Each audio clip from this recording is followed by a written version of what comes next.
Okay, so we want to close it at this point, but if you feel you have a very burning issue, just one burning issue. Yeah, this is a copy by, if you can have the camera, this is done by FOL. If you show this to a young person, a young woman like me, and say go into agriculture, they're going to go into it? Definitely not. I told the World Bank the same thing. If you want to make agriculture attractive, if you want to make it sexy, start by publishing it. Get a young person who's attractive, put them on this picture. I said this in Harare last year to say, can we try to make agriculture sexy? This organization, the UN, the FOA, whoever is involved in the agriculture sector, the advertising, whoever you are, make agriculture sexy.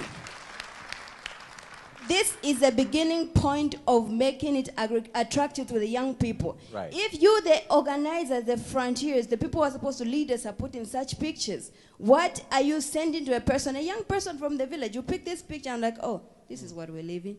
But if they see a young person here, very attractive like me, and you put me here, even the young men in the village, they'll be like, wow, I want to be like her. I mean, where am I going to find this woman? Let me join agriculture. I mean, this is practical. That's what we need to be talking about. So please,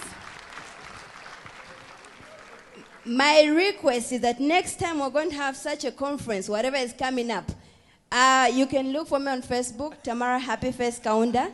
Put my picture there and say she's a farmer. And a medical doctor, yeah? Well, most people, they like to see me, oh, don't look at like she's farming, she's a doctor. No, I want to be called a farmer. Right. Because the problem we have in Africa is hunger. We don't need drugs. I work in a hospital, and I can guarantee you 80% of the diseases, why we're losing young people is because of poverty. So why then can't we give them the nutrition they need instead of the drugs?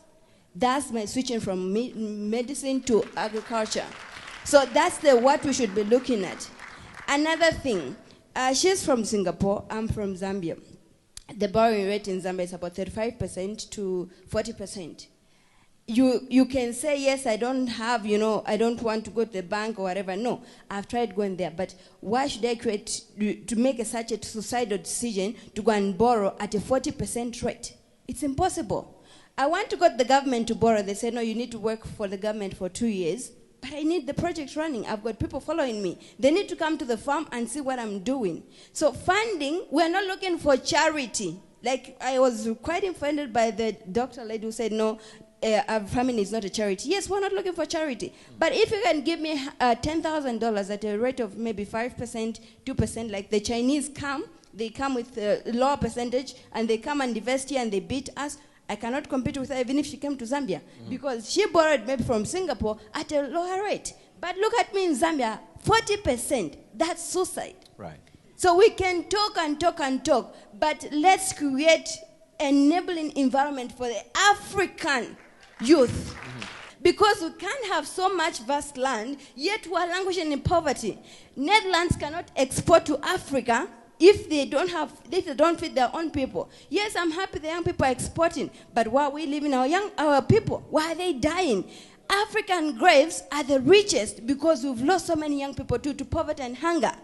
So we need to really critically look at agriculture as the oxygen for economical in Africa.